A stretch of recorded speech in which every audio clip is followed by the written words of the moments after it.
பார்லிமென்டின் முதல் கட்ட தேர்தல் அசாம் மற்றும் திரிபுரா மாநிலங்களில் பலத்த பாதுகாப்புடன் நடந்தது.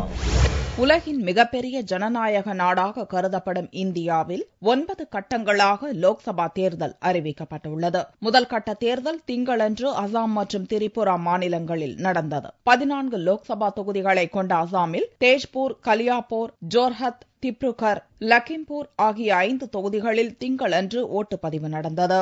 64,41,634 வாக்காளர்கள் ஓட்டு போடுவதற்காக 8,588 ஓட்டுச்சாவடிகள் அமைக்கப்பட்டிருந்தன. காலை 7 மணி முதல் வாக்காளர்கள் நீண்ட வரிசையில் நின்று ஆர்வத்துடன் ஓட்டு போட்டனர். மனைவி டோலியுடன் வந்து ஜோர்ஹாத் பகுதியில் ஓட்டு போட்ட முதல்வர் தருண் கோகாய் அசாமில் மோடி அலை இல்லை என்றும் காங்கிரஸ் அலையே வீசுவதாகவும் கூறினார்.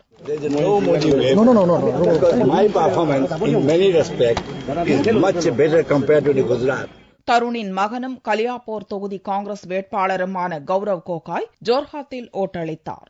அசாமில் காங்கிரஸ், பாரதிய ஜனதா, திரிணாமுல் காங்கிரஸ், அகில இந்திய ஐக்கிய ஜனநாயக முன்னணி, AIUDF, அசாம் கனபரிஷத், ஆம் ஆத்மி கட்சி, மார்க்சிஸ்ட் கம்யூனிஸ்ட், அகில இந்திய பார்வர்ட் பிளாக், சமாஜ்வாடி உள்ளிட்ட கட்சிகளைச் சேர்ந்த 51 வேட்பாளர்கள் களத்தில் உள்ளனர். இவர்களில் 2 பேர் மத்திய அமைச்சர்கள். தேர்தலை முன்னிட்டு பலத்த பாதுகாப்பு ஏற்பாடுகள் செய்யப்பட்டிருந்தன.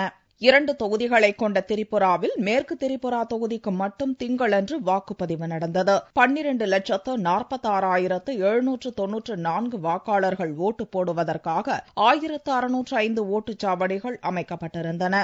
1996ஆம் ஆண்டிலிருந்து மார்க்சிஸ்ட் கம்யூனிஸ்ட் வசமிருக்கும் மேற்கு திரிபுரா தொகுதியில் இம்முறை மார்க்சிஸ்ட், காங்கிரஸ், பாரதிய ஜனதா, திரிணாமுல் கட்சி என 4 முனை போட்டி நிலவுகிறது.